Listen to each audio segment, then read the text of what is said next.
Good morning, ನಮಸ್ಕಾರ, ಆದಾಬ್. ಮತ್ತು ಇವತ್ತಿನ ಟಾಪಿಕ್ ಸ್ವಲ್ಪ ಡಿಫ್ರೆಂಟ್ ಆಗಿದೆ. The topic is the story of a king. ನಾವೆಲ್ಲ ಒಬ್ಬ ರಾಜನ ಬಗ್ಗೆ ಒಂದು ಕತೆ ಕೇಳಿರ್ಬೋದು. He was very famous for his justice system. He was very prompt. He was very fantastic and people were very happy. ಅದು ಕತೆ ಹೇಗಿದೆ ಅಂತಂದರೆ, ಆ ರಾಜ ಒಂದು ಎನ್ಶೂರ್ ಮಾಡ್ತಿದ್ದ ಅದೇನಂತಂದರೆ, ತನ್ನ ಕಿಂಗ್ಡಮ್ನಲ್ಲಿ citizens are very happy, prosperous, growing and they have good feelings for the king and ministers. ಕೆಲಸ ಮಾಡೋವನ ವಿಧಾನ ಏನಿತ್ತು ಅಂದರೆ, ಅವನು ಏನಾದರೂ ನೀತಿಗಳನ್ನು ರೂಪಿಸ್ತಿದ್ದ, ಏನೇ ಕೆಲಸ ಮಾಡ್ತಿದ್ದ. ಆನಂತರ ಅವನು ವೇಷ ಬದಲಿಸಿಕೊಂಡು ಮಾರು ವೇಷದಲ್ಲಿ ಜನಸಾಮಾನ್ಯರ ನಡುವೆ ಆತನು ಅಲ್ಲಲ್ಲಿ ತಿರುಗಾಡ್ತಾ ಇದ್ದ, ನಗರದಲ್ಲೆಲ್ಲ ಹೋಗ್ತಿದ್ದ. ಜನರ ಜೊತೆ ಮಾತಾಡೋದು, ವ್ಯಾಪಾರಿಗಳ ಜೊತೆ ಮಾತಾಡೋದು, ಕೆಲಸಗಾರರ ಜೊತೆ ಮಾತಾಡೋದು, ಎಲ್ಲರ ಜೊತೆ ಕೂಡ ಮಾತಾಡ್ತಿದ್ದ. ವ್ಯಾಪಾರಿಗಳು, ಅಂಗಡಿಯವರು, ಹೋಲ್ಸೇಲರ್ಸ್ ಜೊತೆ, ವಿದ್ಯಾರ್ಥಿಗಳ ಜೊತೆ, ಎಲ್ಲರ ಜೊತೆನೂ ಮಾತಾಡ್ತಿದ್ದ. ಯಾತಕ್ಕಂತಂದರೆ ಎಲ್ಲ ಹೇಗೆ ನಡೀತಿದೆ, ವಿಷಯಗಳೆಲ್ಲ ಹೇಗಿವೆ, ರಾಜ ಹೇಗಿದ್ದಾನೆ, ಜನರಿಗೆ ನ್ಯಾಯ ಹೇಗೆ ಸಿಗ್ತಿದೆ, ಏನೇನು ತೊಂದರೆಗಳಿವೆ, ನಿಮಗೆ ತೆರಿಗೆ ಕೊಡೋದಕ್ಕೆ ಏನಾದರೂ ತೊಂದರೆ ಇದೆಯಾ, ಇದು ಅವನ ವೇ ಆಫ್ ಟಾಕಿಂಗ್ ಆಗಿತ್ತು. ನಾವೆಲ್ಲರೂ ಕಥೆಗಳನ್ನು ಕೇಳಿದ್ದೇವೆ ಮತ್ತು ಈ ಕಥೆಗಳು ಬಹಳ ಜನಪ್ರಿಯವಾಗಿವೆ ಕೂಡ. ಆ ರಾಜನ ಬಗ್ಗೆ ಹೇಳ್ತಿದ್ರು. ಆ ರಾಜನ ಆಸ್ಥಾನದಲ್ಲಿ ತೊಂದರೆಗೊಳಗಾದ ಯಾರೇ ಆದರೂ ಹೋಗಿ ಗಂಟೆ ಬಾರಿಸ್ತಿದ್ರು. ಅಂಥವರ ದೂರನ್ನ ಆಲಿಸಿ ಅವರಿಗೆ ಬೇಗನೆ ನ್ಯಾಯ ಕೂಡ ಸಿಗ್ತಿತ್ತು, ಅದು ಪ್ರಾಂಪ್ಟ್ ಆಗಿ. ಅದು ಯಾಕೆ ಆಗಿತ್ತು ಅಂತಂದ್ರೆ, ಆಗಿನ ಕಾಲದಲ್ಲಿ ಸರಿಯಾದ ವಿಷಯವನ್ನ ಸ್ಥಾಪಿಸಿ ರೈಟ್ ಫೀಡ್ಬ್ಯಾಕ್ ಪಡೆಯೋದು ಮುಖ್ಯ. ಈಗ ನೀವೊಮ್ಮೆ ಯೋಚನೆ ಮಾಡಿ, ಆ ರಾಜನ ಬಳಿ ಮಂತ್ರಿಗಳೇನು ಇರಲಿಲ್ವಾ, ಗೃಹ ಸಚಿವಾಲಯ ಇರಲಿಲ್ವಾ, ಅವನ ಬಳಿ ಒಳ್ಳೆಯ ಗುಪ್ತಚರರು ಇರಲಿಲ್ವಾ, ಅವನಲ್ಲಿ ವ್ಯವಸ್ಥೆ ಇರಲಿಲ್ವಾ, ಎಲ್ಲ ಇತ್ತು. ಎಲ್ಲವೂ ಇದ್ರೂ ಕೂಡ, ಎಲ್ಲ ಮಂತ್ರಿಗಳು ಇದ್ರೂ ಕೂಡ ಅವನು ತಾನೇ ವೇಷ ಮರೆಸಿಕೊಂಡು ಜನರ ಬಳಿಗೆ ಹೋಗ್ತಿದ್ದ ಮತ್ತು ಜನರ ಜೊತೆ ನೇರವಾಗಿ ಮಾತಾಡ್ತಿದ್ದ. ಅದಕ್ಕೊಂದು ಕಾರಣ ಇತ್ತು. ಅದಕ್ಕೆ ಕಾರಣ ಏನಿತ್ತು ಅಂತಂದ್ರೆ, ಅವನು ಬಯಸಿದ್ದೇನು, ಅವನ ಎಲ್ಲ ಮಿನಿಸ್ಟರ್ಸ್ ಏನಿದ್ದಾರಲ್ಲ ಅವರೆಲ್ಲ ಒಂದು ಬ್ಯಾಲೆನ್ಸ್ ರೀತಿಯಲ್ಲಿ ಕೆಲಸ ಮಾಡಬೇಕು ಮತ್ತು ತನ್ನ ಮಿನಿಸ್ಟರು ಕೆಟ್ಟು ಹೋಗಬಾರ್ದು ಅಂತ ಆತ ಬಯಸಿದ್ದ. ಈಗ ನಿಮಗೆ ನಿಮ್ಮ ಸ್ವಂತ ಪಾಲಿಸಿಯ ಫೀಡ್ಬ್ಯಾಕ್ ಸಿಕ್ಕಿದಾಗ, ನಿಮಗೆ ಫೀಡ್ಬ್ಯಾಕ್ ಜನಸಾಮಾನ್ಯರಿಂದ, ಸಾರ್ವಜನಿಕರಿಂದ, ಮಂತ್ರಿಗಳಿಂದ, ಎಲ್ಲರಿಂದ ಸಿಕ್ಕಿದಾಗ, ಆಗ ನೀವು ನಿಜಕ್ಕೂ ಒಳ್ಳೆ ನೀತಿಗಳನ್ನು, ಪಾಲಿಸಿಗಳನ್ನು ರೂಪಿಸಬಹುದು. ಎಲ್ಲರೂ ಖುಷಿಯಾಗಿರೋ ಹಾಗೆ ನೋಡ್ಕೊಳ್ಬಹುದು. ಅಪರಾಧಿಗಳು ಯಾರಿದ್ದಾರೋ ಅವರಿಗೆ ಶಿಕ್ಷೆ ಕೂಡ ಸಿಗ್ತಿತ್ತು. ಒಳ್ಳೆಯ ಜನರಿದ್ರೆ ಅವರಿಗೆ ರಿವಾರ್ಡ್ ಸಿಗ್ತಿತ್ತು. ಮತ್ತು ಯಾವುದೇ ಸಿಸ್ಟಮ್ ಆದರೂ ಕೂಡ ರಿವಾರ್ಡ್ ಮತ್ತು ಪನಿಷ್ಮೆಂಟ್ ಇಲ್ಲ ಅಂತಂದ್ರೆ, ಯಾವುದೇ ರಾಜ್ಯ ಆದರೂ, ಯಾವುದೇ ಏರಿಯಾದಲ್ಲಾದರೂ ರಿವಾರ್ಡ್ ಮತ್ತು ಪನಿಷ್ಮೆಂಟ್ ಇಲ್ಲ ಅಂದರೆ ಅದರಲ್ಲಿ ಎಲ್ಲವೂ ಕೆಟ್ಟು ಹೋಗ್ತದೆ. ಮೆರಿಟೋಕ್ರೆಸಿ ಇರೋದಿಲ್ಲ. ಇದರ ಅರ್ಥ ಏನು ಅಂದರೆ, ಎಲ್ಲರೂ ಒಂದೇ ರೀತಿ ಇರಬೇಕು. ನೀವು ಯೋಚನೆ ಮಾಡಿ ನಿಮ್ಮ ಬಗ್ಗೆ. You are working as a regional manager, you are working as a zonal manager, ನೀವು ಸೇಲ್ಸ್ ಮ್ಯಾನೇಜರ್ ಆಗಿರ್ಬೋದು, ಅದು ಯಾವುದೇ ಆದರೂ ಸರಿಯೇ. ನಿಮಗೂ ಕೂಡ ಒಂದು ರಾಜ್ಯ ಇದೆ, ಅದರಲ್ಲಿ 20 ಜನ ಅಥವಾ 50, 100 ಅಥವಾ 200 ಜನ ಇರ್ಬೋದು. ಮತ್ತೆ ಅಲ್ಲಿ ನಿಮ್ಮ ಭಾಳ ಮಂದಿ ಕಸ್ಟಮರ್ಸ್ ಇರ್ಬೋದು. ಈಗ ನೀವು ಏನು ತಿಳ್ಕೋಬೇಕು ಅಂದರೆ, ಅವರಿಗೆ ಹೇಗೆ ಅನಿಸುತ್ತೆ and at the same time ಅವ್ರು ಹೇಗೆ ಕೆಲಸ ಮಾಡ್ತಿದ್ದಾರೆ, ಅವ್ರ ಮೇಲಿನ ಮ್ಯಾನೇಜರ್ಸ್ ಏನಿದ್ದಾರೆ ಅವರು ಹೇಗೆ ಕೆಲಸ ಮಾಡ್ತಿದ್ದಾರೆ, ಮತ್ತೆ ಅವರಿಗಿಂತ ಮೇಲಿನವರು ಹೇಗೆ ಕೆಲಸ ಮಾಡ್ತಿದ್ದಾರೆ. And that basically is called 360 degree of feedback. ರಾಜ ಆ ರೀತಿ ಕೆಲಸ ಮಾಡಬೇಕಾದ್ದು ಬಹಳ ಅಗತ್ಯ. ಲೀಡರ್ಸ್ ಆ ರೀತಿ ಕೆಲಸ ಮಾಡಬೇಕಾದ್ದು ಬಹಳ ಅಗತ್ಯ. Zonal managers, regional managers, national sales managers, ಇವರಿಗೆಲ್ಲ ಹೇಳೋದು ನಾವು, ನೀವು ಕನಿಷ್ಠ 1 ತಿಂಗಳಲ್ಲಿ 6 ದಿನ 6 ಬೇರೆ ಬೇರೆ ಮೆಡಿಕಲ್ ರ್ಯಾಪ್ಸ್ ಜೊತೆಗೆ ಖಂಡಿತ ಕೆಲಸ ಮಾಡಬೇಕು. 1 to 1 ಕೆಲಸ ಮಾಡಬೇಕು. ಆ ಸಮಯದಲ್ಲಿ ನಿಮ್ಮ ಬಳಿ ಬೇರೆ ಯಾರೂ ಇರಬಾರ್ದು. Then you will have very very unfertile feedback. ಮತ್ತೆ ನೀವೇನು ಕೆಲಸ ಮಾಡಬೇಕಿದ್ರು ಅದನ್ನು ಮಾಡಬೇಕಾಗುತ್ತೆ, ಕರೆಕ್ಷನ್ಸ್ ಮಾಡಬೇಕಾಗುತ್ತೆ, ಅದು ಮಾಡೋದಕ್ಕಾಗತ್ತೆ. ಆದರೆ ನನ್ನ ಪ್ರಶ್ನೆ ಏನು ಅಂತಂದರೆ, hour people were not doing, they were busy in their meetings. ಈಗ ನೆನಪು ಮಾಡ್ಕೊಳ್ಳಿ, ಮೀಟಿಂಗ್ಸ್ನಲ್ಲಿ ನಾವು ನಿಮ್ಮ ಬಳಿಗೆ ಬಂದಾಗ ಮೀಟಿಂಗ್ ನಡೆಸುವಂಥ ಸ್ಟೈಲ್ ಹೇಗಿತ್ತಂದರೆ, ಈಗ ನೀವು ಮೆಡಿಕಲ್ ರೆಪ್ಸ್ ಆಗಿದ್ರು, ಮ್ಯಾನೇಜರ್ಸ್ ಇದ್ರು, ಎಲ್ಲರೂ ಕೂತ್ಕೊಂಡಿದ್ರು. ನಾವು ಯಾವಾಗಲೂ ಫಸ್ಟ್ ಲೈನ್ಗೆ ಹೇಳ್ತಿದ್ವಿ, ನೋಡಿ ನೀವು ನಿಮ್ಮ 5 ಜನರ ರ್ಯಾಂಕಿಂಗ್ ಮಾಡಿ. 5 ಮೆಡಿಕಲ್ ರೆಪ್ಸ್ನದ್ದು. ಮತ್ತೆ ರ್ಯಾಂಕಿಂಗ್ ಮಾಡೋದು ಯಾವ ರೀತಿ ಅಂತಂದ್ರೆ, ಅದು ಈ ರೀತಿ ಅಲ್ಲ. ಅಂದ್ರೆ ಈಗ ಇದು A+, ಇದು A++, ಇದು B+, ಇದು A++, ಖಂಡಿತ ಆಗಲ್ಲ. You are suppose to write everybody. ಎಲ್ರಿಗೂ ರ್ಯಾಂಕ್ ಕೊಡಬೇಕು. ಯಾರು ರ್ಯಾಂಕ್ 1, ರ್ಯಾಂಕ್ 2, ರ್ಯಾಂಕ್ 3 ಅಂತ, ಯಾರು ರ್ಯಾಂಕ್ 4, ಯಾರು ರ್ಯಾಂಕ್ 5 ಅಂತ. ಇದೇ ರೀತಿಯಾಗಿ ನಾವು ರೀಜನಲ್ ಮ್ಯಾನೇಜರ್ಗೆ ಹೇಳ್ತಾ ಇದ್ವಿ, ಈ ರೂಮ್ನಲ್ಲಿ ಕೂತಿರುವ 25 ಮಂದಿಯಿಂದ ನೀವೇ ಪಿಕ್ ಮಾಡಿ 5 ಜನರನ್ನ ನೀವು ಸಿಲೆಕ್ಟ್ ಮಾಡಬೇಕು. ಮತ್ತೆ ಪ್ರತಿಯೊಬ್ಬ ಮ್ಯಾನೇಜರ್ ಜೊತೆ 5 ಜನ ಮೆಡಿಕಲ್ ರ್ಯಾಪ್ಸ್ ಅಂದರೆ 25 ಮಂದಿ ಮೆಡಿಕಲ್ ರ್ಯಾಪ್ಸ್. ಈಗ ನೀವು ಹೇಳಿ, ಯಾರು ಬೆಸ್ಟ್ 3 ರ್ಯಾಪ್ಸ್ ಇದ್ದಾರೆ on the basis of not only sales ಅವರ ಟ್ಯಾಲೆಂಟಿನ ದೃಷ್ಟಿಯಿಂದ, ಸಬ್ಸ್ಟೆನ್ಸ್ನ ದೃಷ್ಟಿಯಿಂದ, ಕ್ವಾಲಿಟೀಸ್ ದೃಷ್ಟಿಯಿಂದ, ಅವರ ಡ್ರೈವ್ನ ದೃಷ್ಟಿಯಿಂದ ಯಾವ ರ್ಯಾಂಕ್. ಆನಂತರ ನಾವು ಹೇಳ್ತಿದ್ವಿ 200 ಜನರನ್ನ ತೋರಿಸಿ ಯಾರು ನಿಮ್ಮ ಈ 25 ಮಂದಿ ರ್ಯಾಪ್ಸ್ನಲ್ಲಿ ಪೂರ್ತಿ ಬಾಟಮ್ನಲ್ಲಿದ್ದಾರೆ ಅಂತ. ಅಂದರೆ ಅವರಿಗೆ ಕೆಲಸ ಮಾಡೋ ಮನಸ್ಸಿಲ್ಲದೆ 3 ತಿಂಗಳಿಂದ 6 ತಿಂಗಳಿಂದ 9 ತಿಂಗಳಿಂದ 1 ವರ್ಷದಿಂದ ಕಂಟಿನ್ಯೂಸ್ಲಿ ಗ್ರೋ ಆಗದಿರೋರು. ನಾವು ಯಾವಾಗ ಈ ಬಗ್ಗೆ ಮಾತಾಡ್ತಿದ್ವಿ. ಮತ್ತೆ ಯಾವತ್ತೇ ಆದರೂ ಜನರಿಗೆ ಕನ್ಫ್ಯೂಷನ್ ಇದ್ದಾಗ, ಇಲ್ಲ ಸರ್ ನನ್ಗನ್ಸುತ್ತೆ ಈ ಇಬ್ರು ರ್ಯಾಪ್ಸ್ ಏನಿದ್ದಾರೆ, ಈ ಇಬ್ರು ಮ್ಯಾನೇಜರ್ಸ್ ಇದ್ದಾರೆ, ಯಾಕಂದ್ರೆ ಆ ನಂತರ ರ್ಯಾಪ್ಸ್ ಅನ್ನ ಕಳಿಸಿದ ನಂತರ ನಾವು ಹೇಳ್ತಿದ್ವಿ ನಿಮ್ಮ 5 ಮಂದಿ ಫಸ್ಟ್ ಲೈನರ್ ಇವರ ರ್ಯಾಂಕಿಂಗ್ ಮಾಡಿ ಅಂತ. ಮತ್ತೆ ಆ ಫಸ್ಟ್ ಲೈನ್ ಹೋದ ನಂತರ ಅವರ ZMCಗೆ ಹೇಳ್ತಾ ಇದ್ವಿ ನಿಮ್ಮ ಬಳಿ ಇರುವ ಈ 5 ಮಂದಿ RMCನ ರ್ಯಾಂಕಿಂಗ್ ಮಾಡಿ ಅಂತ.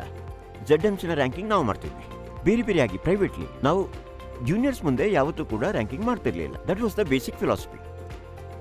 ಕೆಲವೊಮ್ಮೆ ಜನರಿಗೆ ಬಹಳ ಕನ್ಫ್ಯೂಷನ್ ಆಗ್ತಿತ್ತು. ಸರ್ ಇವರು 2 ಮಂದಿ ರ್ಯಾಪ್ಸ್ ಇಬ್ರು ನಂಬರ್ 1 ನಲ್ಲಿ ಬರ್ತಾರೆ, ಅಥವಾ ನನ್ನ ಈ ಇಬ್ಬರು ಫಸ್ಟ್ ಲೈನರ್ಸ್ ನಂಬರ್ 1 ನಲ್ಲಿ ಬರ್ತಾ ಇದ್ದಾರೆ. ಆಗ ನಾವು ಅವರಿಗೆ ಸಹಾಯ ಮಾಡ್ತಿದ್ವಿ. ಯಾಕಂದ್ರೆ ಬೇರೆ ಬೇರೆ ಸಮಯದಲ್ಲಿ ಜನರಿಗೆ ಸಹಾಯ ಮಾಡಬೇಕಾಗತ್ತೆ, ಅವರ ಕನ್ಫ್ಯೂಷನ್ ದೂರ ಆಗುತ್ತೆ. ಆಗ they should be anchored, they should be given certain modules. ನಮ್ಮ ಮಾಡ್ಯೂಲ್ ಏನಾಗಿತ್ತು, ನಾವಂತಿದ್ವಿ ಸರಿ ಲೆಟ್ಸ್ ಡೈಸೆಕ್ಟ್ ಅವರ ಆ ವ್ಯಕ್ತಿಯ ಗುಣಗಳನ್ನ ಡಿಫರೆಂಟ್ ಕ್ವಾಲಿಟೀಸ್ ಆಗಿ ನೋಡೋಣ. ಮೊದಲ ಪ್ರಶ್ನೆ ನಾವು ಅವರಲ್ಲಿ ಕೇಳ್ತಾ ಇದ್ದಿದ್ದು, ಸರಿ ನಮ್ಗೆ ಹೇಳಿ ಒಂದೇ ಒಂದು ಕ್ವಾಲಿಟಿ ಡಾಕ್ಟರ್ನ ಚೇಂಬರ್ನಲ್ಲಿ ಯಾರು ಎಲ್ರಿಗಿಂತ ಚೆನ್ನಾಗಿರ್ತಾರೆ. ಈಗ ಕೇವಲ ಒಂದು ಕ್ವಾಲಿಟಿ ಬಗ್ಗೆ ನಾವು ಮಾತಾಡ್ತಾ ಇದ್ವಿ. ಸರ್ ಈ ಹುಡುಗ ಚೆನ್ನಾಗಿದ್ದಾನೆ. ಆಗ ನಾವು ಕೇಳ್ತಿದ್ವಿ ಇವರಿಗೆ 10 ಅಂಕಗಳಲ್ಲಿ ಎಷ್ಟು ಅಂಕಗಳನ್ನ ಕೊಡ್ತೀರಿ ಅಂತ. ಡಾಕ್ಟರ್ ಚೇಂಬರ್ಲಿ ಮಾತಾಡೋದು, ಅವರ ಪರ್ಸೋನಾ, ಇಂಪ್ರೆಸ್ ಮಾಡೋ ವಿಧಾನ, ಅವರ ರಿಲೇಶನ್ಶಿಪ್, ಅದರ ಮೇಲೆ. ಆನಂತರ ನಾವು ಕೇಳ್ತಿದ್ವಿ ಓಕೆ ಫೈನ್, ಈಗ ಸೆಕೆಂಡ್ ಕ್ವಾಲಿಟಿ ಕೇವಲ ಪರಿಶ್ರಮದಲ್ಲಿ ಎಷ್ಟು ಗಂಟೆ ಕೆಲಸ ಮಾಡೋದು, ಪರಿಶ್ರಮ ಮಾಡೋದು, ಹೀಗೆ ಹಾರ್ಡ್ ವರ್ಕ್ನಲ್ಲಿ ಅತಿ ಹೆಚ್ಚು ಯಾರು ಹೆಚ್ಚು ಹಾರ್ಡ್ ವರ್ಕ್ ಮಾಡ್ತಾರೆ ಅಂತ ಕೇಳ್ತೇವೆ. 10ರಲ್ಲಿ ಅವ್ರಿಗೆ ಎಷ್ಟು ಅಂಕ ಕೊಡ್ತೀರಿ ಅಂತ ಕೇಳ್ತೀವಿ. ಮೂರನೇದಾಗಿ ಕೇಳ್ತಿದ್ವಿ ಓಕೆ ಫೈನ್, ಯಾರು ಕಳೆದ 3-4 ಕ್ವಾರ್ಟರ್ಸ್ನಲ್ಲಿ ಅತಿ ಹೆಚ್ಚು ಇಂಪ್ರೂವ್ ಮಾಡಿದ್ದಾರೆ ಅಂತ, ಯಾರಿಗೆ ಕನ್ಸರ್ನ್ ಇದೆ, ಯಾರು ಇಂಪ್ರೂವ್ ಮಾಡೋದಕ್ಕೆ ಇಷ್ಟಪಡ್ತಾರೆ ಅಂತ. ನಂತರದ ನಮ್ಮ ಪ್ರಶ್ನೆ, ಯಾವ ವ್ಯಕ್ತಿ ಹೊಸ ಪ್ರಾಡಕ್ಟ್ಸ್ ಅನ್ನ ಮಾರಾಟ ಮಾಡೋದ್ರಲ್ಲಿ ಹೆಚ್ಚು ಮುಂದಿದ್ದಾರೆ, ರೈಟ್. ಇನ್ನೊಂದು ಪ್ರಶ್ನೆ ಕೇಳ್ತೀವಿ in the case of managers ಮತ್ತು ರ್ಯಾಪ್ಸ್ನ ವಿಷಯದಲ್ಲಿ, ಈ ರ್ಯಾಪ್ಗೆ ಇವರ ಕೊಲೀಗ್ಸ್ ಎಷ್ಟು ಗೌರವ ಕೊಡ್ತಾರೆ ಅಂತ, ಇವರನ್ನ ಇಷ್ಟಪಡ್ತಾರೆ, ಇವರು ಸೆಲ್ಫಿಶ್ ಅಲ್ಲಲ್ಲ, ಸೆಲ್ಫ್ ಸೆಂಟರ್ಡ್ ಅಲ್ಲಲ್ಲ. ಅದೇ ರೀತಿ ಮ್ಯಾನೇಜರ್ಸ್ಗೂ ಯಾವ ಮ್ಯಾನೇಜರ್ಸ್ನ ಫಾಲೋಯಿಂಗ್ ಅತಿ ಹೆಚ್ಚಿದೆ, ಇದು ನಾವು ಸಾಮಾನ್ಯವಾಗಿ ಕೇಳುವಂತಹ ಪ್ರಶ್ನೆಗಳಾಗಿದ್ದವು. ಮತ್ತೆ ಈ ಎಲ್ಲ ನಂಬರ್ಸ್ ಅನ್ನು ನಾವು ಕ್ಲಬ್ ಮಾಡಿದಾಗ ನೀವು ಖಂಡಿತವಾಗಿಯೂ ಯಾರೀಗ ನಂಬರ್ 1 ಆಗಿದ್ದಾರೆ ಮತ್ತು ನಂಬರ್ 2 ಅಂತ ಕಂಡು ಹಿಡಿಯಬಹುದು. ಮತ್ತೆ ಯಾವಾಗಲೂ ನಾವು ಬಾಟಮ್ನಲ್ಲಿ ಇದ್ದಂತಹ ಜನರಿಗೆ ಯಾವಾಗಲೂ ವಾರ್ನ್ ಮಾಡಿ ಬರ್ತಿದ್ವಿ, ಅಡ್ವೈಸ್ ಮಾಡ್ತಿದ್ವಿ, ಹೇಳಿ ಬರ್ತಿದ್ವಿ, ಗದರಿಸಿ ಬರ್ತಿದ್ವಿ. ಮುಂದಿನ ಬಾರಿ ಒಳಗೆ ನೀವು ಇಂಪ್ರೂವ್ ಮಾಡಿಲ್ಲ ಅಂದ್ರೆ ಅವರಿಗೆ ಹೇಳ್ತಿದ್ವಿ, ನೀವು ಸುಧಾರಿಸೋಲ್ಲ ಅಂದ್ರೆ ನಾವು ಟ್ರೈನಿಂಗಿಗೆ ಕಳಿಸ್ತೀವಿ. ನಾವು ಅನೇಕ ರೀತಿಯ ಪ್ರೆಷರ್ಸ್ ಅನ್ನ ಬಿಲ್ಡ್ ಮಾಡ್ತಿದ್ವಿ. ಅಂದ್ರೆ ಅವರು ಯಾವುದೇ ರೀತಿಯಲ್ಲೂ ತುಂಟುತನ ಮಾಡೋ ಹಾಗಿರಬಾರ್ದು. And this philosophy use to change lot of people. ಇದರಲ್ಲಿ ನಾವು ಕೆಲವು ಜನರಿಗೆ ಏನು ಮಾಡ್ತಿದ್ವಿ ಅಂದರೆ, ಟ್ರೈನಿಂಗಿಗೆ ಕರೀತಿದ್ವಿ 1 ತಿಂಗಳ ಮಟ್ಟಿಗೆ, 45 ದಿನಗಳು, 15 ದಿನಗಳು, ಓಕೆ ಫೈನ್, ನೀವು ಜಮೀನಲ್ಲಿ ಕೆಲಸ ಮಾಡ್ತೀರಿ, come to Delhi for 15 days ಅಂತೀವಿ. ಅವರು ಕೆಲಸ ಮಾಡ್ತಿದ್ರೆ ಹೈದರಾಬಾದ್ನಲ್ಲಿ, ಅವರನ್ನು ಕರಿತೀವಿ ಫಾರ್ ಎಕ್ಸಾಂಪಲ್ ಗುಜರಾತಿಗೆ, ರಾಜಸ್ಥಾನಕ್ಕೆ ಅಥವಾ ದೆಹಲಿಗೆ ಕರೀತಿದ್ವಿ 1 ತಿಂಗಳ ಮಟ್ಟಿಗೆ. And they used to work over that and that was their punishment. ಆದರೆ ನೀವೀಗ ನೋಡಿ ಕಳೆದ 5 ವರ್ಷಗಳಲ್ಲಿ ಏನು ಬದಲಾವಣೆ ಬಂತು ಅಂದರೆ, 5 ವರ್ಷಗಳೊಳಗಾಗಿ ಎಲ್ಲರೂ ಚೆನ್ನಾಗಿದ್ದಾರೆ. ನಾವು ಮೀಟಿಂಗ್ಸ್ಗೆ ಹೋದಾಗೆಲ್ಲ we get lot of example. Recently marketing people were there in the meetings. ನೋಡಿ ನಿಮಗೀಗೊಂದು ಎಕ್ಸಾಂಪಲ್ ಕೊಡ್ತೀನಿ. ಸರಿ ಹೇಳಿ, ಈ ಹುಡುಗ ಹೇಗೆ ಕೆಲಸ ಮಾಡ್ತಿದ್ದಾನೆ? ಸರಿ, ಈ ಹುಡುಗ ಓವರ್ ಆಲ್ ಬ್ರಾಂಚ್ ಹೆಡ್, ಚೆನ್ನಾಗಿ ಕೆಲಸ ಮಾಡ್ತಾನೆ. ಸರಿ ಫೈನ್, ಯಾವಾಗಿಂದ ಕೆಲಸ ಮಾಡ್ತಾನೆ ಇವನು 12 ವರ್ಷದಿಂದ ಕೆಲಸ ಮಾಡ್ತಾನೆ, ಇವನು ಲಾಯಲ್ ಹುಡುಗ. ನಂತರ ಕೇಳ್ತೀವಿ ಇವನು ಡಾಕ್ಟರ್ಸ್ ಚೇಂಬರಲ್ಲಿ ಹೇಗಿರ್ತಾನೆ ಅಂತ. ಸರ್ ಡಾಕ್ಟರ್ಸ್ ಚೇಂಬರ್ಲಿ ಸ್ವಲ್ಪ ಪೂವರ್. ಅದು ಸರಿ, ಪರಿಶ್ರಮ ಪಡೋದ್ರಲ್ಲಿ ಹೇಗಿದ್ದಾರೆ? ಸರ್ ಪರಿಶ್ರಮ ಪಡೋದು ವಿಶೇಷ ಏನಿಲ್ಲ. ಸರಿ, ಕಲಿಯೋದ್ರಲ್ಲಿ ಹೇಗಿದ್ದಾರೆ? ಸರ್ ಕಲಿಯೋದು ಇವರಿಗೆ ಏನೂ ಗೊತ್ತಿಲ್ಲ, ಹಾಗೆ ನೋಡಿದ್ರೆ ಪ್ಯಾರಸಿ, ಆದರೆ ಓವರ್ ಆಲ್ ಚೆನ್ನಾಗಿದ್ದಾರೆ. ಸರಿ, ಇವರು 12-15 ವರ್ಷದಿಂದ ಕೆಲಸ ಮಾಡ್ತಿದ್ದಾರೆ. This is the kind of attitude our managers have developed. They want to make everybody happy. ಆದರೆ ನೀವು ಎಲ್ಲರನ್ನೂ ಸಂತೋಷಪಡಿಸಬೇಕು ಅಂತ ಬಯಸಿದಾಗ ನೀವು ನಿಮ್ಮ ಏರಿಯಾವನ್ನ ಹಾಳು ಮಾಡ್ತೀರಿ, ನೀವು ಅವರನ್ನು ಕೂಡ ಕೆಡಿಸಿ ಬಿಡ್ತೀರಿ, ನೀವು ಟ್ಯಾಲೆಂಟೆಡ್ ಜನರನ್ನ ಮುಗಿಸಿ ಬಿಡ್ತೀರಿ. Because when talented people see, ಒಬ್ಬ ಹುಡುಗ 12 ವರ್ಷದಿಂದ ಕೆಲಸ ಮಾಡ್ತಿದ್ದು ಯಾವ ಇಂಪ್ರೂವ್ಮೆಂಟ್ ಇಲ್ದಿದ್ರು ಅವನಿಗೆ ಪ್ರೊಟೆಕ್ಷನ್ ಸಿಕ್ಕಿದಂತಾದ್ರೆ ಅವನ ಪ್ರಯೋಜನ ಇಲ್ಲ, ಗ್ರೋತ್ ಮೈನಸ್ ಅನ್ನು ನಡೀತಿದೆ ಅಂತಾದ್ರೆ, and also I would like to blame the company as well. Negative ಗ್ರೋತ್ನಲ್ಲಿ ಮೆಡಲ್ಸ್, ನೆಗೆಟಿವ್ ಗ್ರೋತ್ನಲ್ಲಿ ಇನ್ಸೆಂಟಿವ್, ನೆಗೆಟಿವ್ ಗ್ರೋತ್ನಲ್ಲಿ ಎಲ್ಲವೂ. ಹಾಗಾದ್ರೆ ಜನರಿಗೆ ಕೆಲಸ ಯಾಕೆ ಮಾಡ್ತಾರೆ ಮತ್ತೆ? And all kind of help is coming from company side for such people. ನಿಮಗೆ ಈ ಸಹಾಯನೂ ಮಾಡ್ತೀವಿ, ಆ ಸಹಾಯನೂ ಮಾಡ್ತೀವಿ, ಇದನ್ನು ಮಾಡ್ತೀವಿ, ಎಲ್ಲವನ್ನೂ ಮಾಡ್ಬಿಡ್ತಾರೆ. All the resources are there. ಆದರೆ ಕೆಲವೊಮ್ಮೆ ಏನಾಗುತ್ತೆ ಅಂದ್ರೆ, ಬಹಳ ಹೆಚ್ಚು ರಿಸೋರ್ಸಸ್ ಸಿಕ್ಕಿದಾಗ, ಬಹಳ ಹೆಚ್ಚು ಹೆಲ್ಪ್ ಸಿಕ್ಕಿದಾಗ ಅವ್ರು ಕೆಲಸ ಮಾಡೋದು ಕಡಿಮೆ ಮಾಡ್ತಾರೆ, ನಿಲ್ಲಿಸ್ಬಿಡ್ತಾರೆ. ಅವ್ರು ಯೋಚನೆ ಮಾಡ್ತಾರೆ ಕೆಲಸ ನಡೀತಿದೆ ಅಂತ. ಕೆಲವು ಸಂದರ್ಭಗಳಲ್ಲಿ Mankind secondary kind of thing ಆಗ್ತಿದೆ, ಅವರ ಪ್ರೈಮರಿ ಬೇರೆ ಇರುತ್ತೆ. ಸೈಡ್ ಬಿಸ್ನೆಸ್ ಮಾಡ್ತಾರೆ, ವೈಫ್ ಹೆಸರಲ್ಲಿ ಮಾಡ್ತಾರೆ, ರಿಲೇಟಿವ್ಸ್ ಹೆಸರಲ್ಲಿ ಮಾಡ್ತಾರೆ. ಈ ತರದ ಸನ್ನಿವೇಶಗಳು ಬಂದ್ಬಿಡ್ತವೆ. ಪರಿಸ್ಥಿತಿ ಹಾಗೆ ಆದಾಗ, ಇವು ಅತಿ ಆದಾಗ, ಕಳೆದ ಒಂದೆರಡು ದಿನಗಳಲ್ಲಿ ನಾವು ನೋಡಿದ್ದು ಅಂದ್ರೆ, ನಾವು ಎಲ್ಲವನ್ನೂ ಮಾಡಿದ್ರು ನಾವು ನೋಡಿದ ಹಾಗೆ ಅನೇಕ ಕಡೆಗಳಲ್ಲಿ ಕೆಲವು ಜನರದ್ದು 2 ವರ್ಷದಿಂದ 3 ವರ್ಷದಿಂದ ನೆಗೆಟಿವ್ ಗ್ರೋತ್ ನಡೀತಾ ಇದೆ. ಹೊಸ ಪ್ರಾಡಕ್ಟ್ಸ್ ನಡೀತಾ ಇಲ್ಲ, right? So we are started working and going everywhere. To start with Gujarat, Tamil Nadu, Andhra Pradesh, Telangana, ನಂತರ ಕೇರಳ, ಎಸ್ಪೆಷಲಿ ಪಂಜಾಬ್, ಹರಿಯಾಣ, ರಾಜಸ್ಥಾನ್, ಎಲ್ಲ ಕಡೆ ನಾವು ಹೋಗ್ತೀವಿ. And we are just scanning out first of all every possible manager. ಯಾಕಂದ್ರೆ ನಾನು ಮತ್ತೆ ಮತ್ತೆ ಅದನ್ನ ಹೇಳ್ತೀನಿ, ಮೆಡಿಕಲ್ ರ್ಯಾಪ್ ಮಾಡೋದೇನು ಅಂದ್ರೆ, ಅವರ ಮ್ಯಾನೇಜರ್ ಅವರಿಂದ ಏನ್ ಮಾಡಿಸ್ತಾರೋ ಅದನ್ನು ಅವರ ಎನ್ವೈರ್ಮೆಂಟ್ಗಾಗಿ ಮಾಡ್ತಾರೆ. ಹಾಗಾಗಿ ಎಲ್ಲಕ್ಕೂ ಮೊದಲು ಮೇಲೆ ಇರುವಂತಹ ಮ್ಯಾನೇಜರ್ ಯಾರಿದ್ದಾರೆ ಅವರನ್ನು ಹಿಡ್ಕೊಳ್ಳಿ. And you just grill them, punish them, give them the hardest time. And those people, those who are unable to change, ask them to resign. And you can see yourself. ನೀವು list ನೋಡಿ, lots of ಇಂಥದ್ದು ನಡೀತಾ ಇದೆ. Basically ಪ್ರತಿ ರಾಜ್ಯದಲ್ಲೂ ಕೂಡ screening ಆಗ್ತಿದೆ. ಮತ್ತೆ ಇದು ಒಂದು ಇಂಡಿಕೇಶನ್ ಎಲ್ಲ ಜೂನಿಯರ್ಸ್ಗೆ. ಯಾಕಂದ್ರೆ ಈ ಸೀನಿಯರ್ಸ್ ಅಗೇನ್ಸ್ಟ್ ಇಷ್ಟೊಂದು ಟಫ್ ಆಗ್ಬಹುದು ಅಂತಾದ್ರೆ ನಿಮ್ಮ ಅಗೇನ್ಸ್ಟ್ ಕೂಡ ಆಗ್ಬಹುದು. So immediately come in the line R change, start working in the field.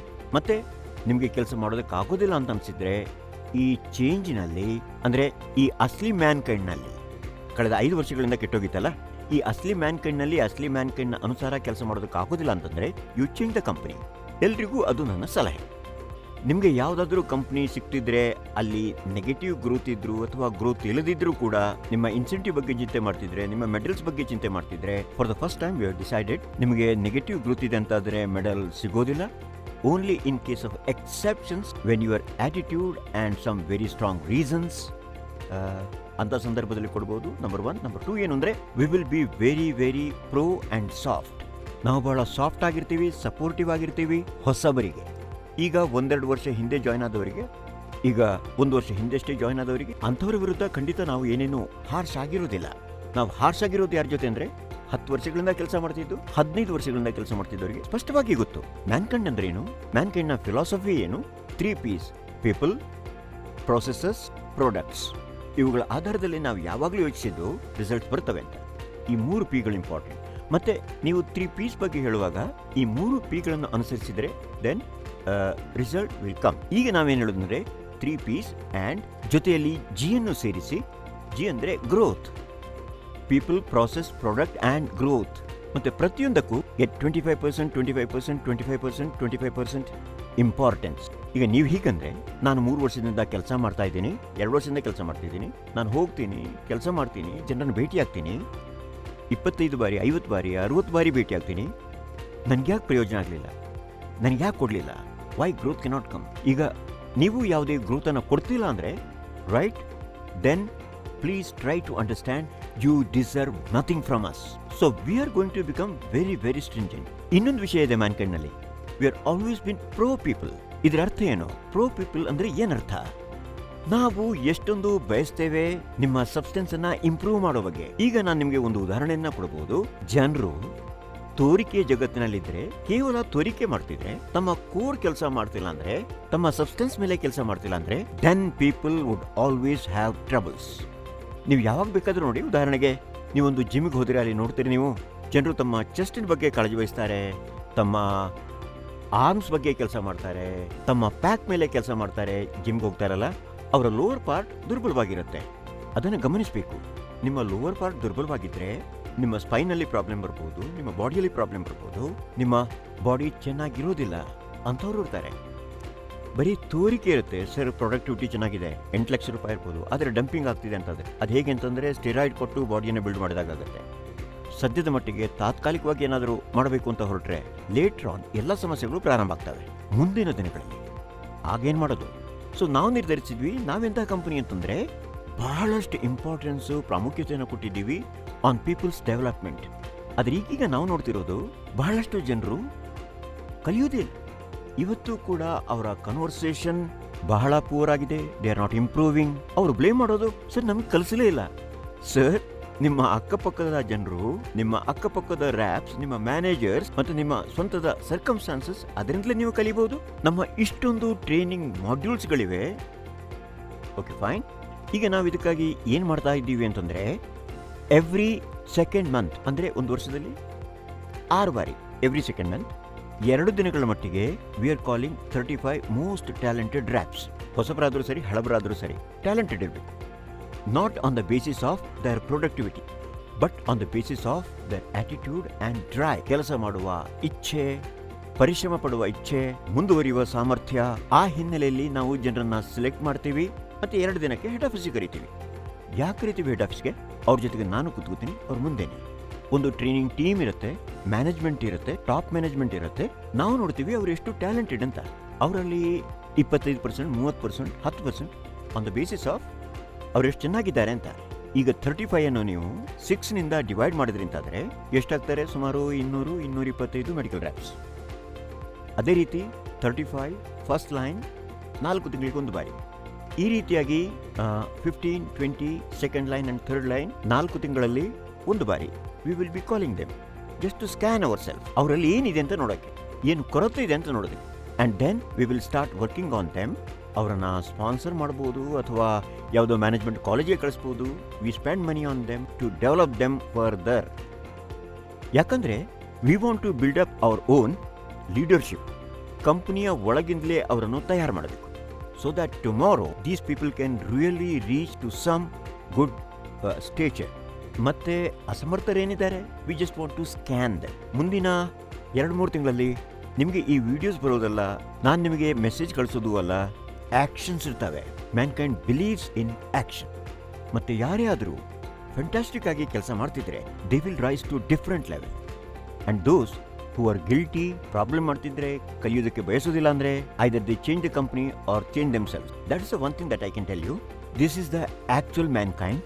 And again ನಾನು ನಿಮ್ಗೆ ಹೇಳಬೇಕಾದ್ದು, ಈಗ ನಮ್ಮ ಡ್ರೈವ್ ಹೆಚ್ಚಾಗಿದ್ದಷ್ಟು ಪರ್ಸನಲಿ ಆಸ್ ಪ್ರಮೋಟರ್ಸ್ ಮ್ಯಾನೇಜ್ಮೆಂಟ್ ಜೊತೆ ಎಷ್ಟು ಮಾತಾಡ್ತೀವೋ, ಪ್ರಯತ್ನಿಸ್ತೀವೋ, I feel Mankind deserves double the growth of IPOs. IPOದ ಗ್ರೋತ್ ಎಷ್ಟಿದೆಯೋ ಅದಕ್ಕಿಂತ ಡಬಲ್ ಬೇಕು ನಮಗೆ. And what's the meaning of double? ಕನಿಷ್ಠ ಅಂದ್ರೂ 18% to 20% growth should be there every quarter, every year of Mankind. ಯಾಕಂದ್ರೆ ನಿಮ್ದು 6% ಗ್ರೋತ್ ಆಗ್ತಿದೆ ಅಂದ್ರೆ ಅದು 0 ಗ್ರೋತ್. ಇದರಲ್ಲಿ ಪ್ರೈಸ್ ಹೆಚ್ಚಾಯಿತು, ಹೊಸ ಪ್ರಾಡಕ್ಟ್ಸ್ ಒಂದು, ಅಂದ್ರೆ ಏನು, ನಾವು ಮಾತನಾಡ್ತಾ ಇರೋದು 14% ಗ್ರೋತ್. That's all. ಮತ್ತೆ ಬೆಸ್ಟ್ ಆಫ್ ಗ್ರೋತ್ ಅನ್ನ ಯಾರು ತರ್ತಾರೋ ಅವರ ಇನ್ಸೆಂಟಿವ್ ನಲ್ಲಿ ಇನ್ನಷ್ಟು ಇಂಪ್ರೂವ್ಮೆಂಟ್ ಮಾಡೋಣ. ಮತ್ತೆ ಯಾರ್ಯಾರು ಈ ಗ್ರೋತ್ ಅನ್ನ ಪಡೆಯೋದಕ್ಕೆ ಬಯಸೋದಿಲ್ವೋ ಅಥವಾ ಜಂಪ್ ಇನ್ ದ ಸೇಲ್ಸ್ ನಲ್ಲಿ ಬಿಲೀವ್ ಮಾಡೋದಿಲ್ವೋ ಅವರ ಇನ್ಸೆಂಟಿವ್ ಮೇಲೆ ನಾವು ಆಕ್ಷನ್ ತಗೊಳ್ತೀವಿ. ದಯವಿಟ್ಟು ಇದನ್ನು ತಿಳ್ಕೊಳ್ಳಿ. ಹೇಗೆ ತಗೊಳ್ಳೋದು, ಯಾವಾಗ ತಗೊಳ್ಳೋದು, ಈ ವರ್ಷ ತಗೊಳ್ಳೋದಾ, ಬರೋ ವರ್ಷ ತಗೊಳ್ಳೋದಾ, ಅದರ ಬಗ್ಗೆ ಮಾತಾಡೋಣ. But get ready for different kind of Mankind, aggressive Mankind. And I wish you all the best. And I request everybody, ಮ್ಯಾನ್ಕೈಂಡಲ್ಲೇ ಬೆಳೀರಿ. ಯಾಕಂದರೆ ಈ ಕಂಪನಿ ಮೊದಲನೇ ಸ್ಥಾನಕ್ಕೆ ಬರಲಿದೆ. ಇದು ನಮ್ಮ manifestation in our heart. All the best, good luck and have a great year. Bye by.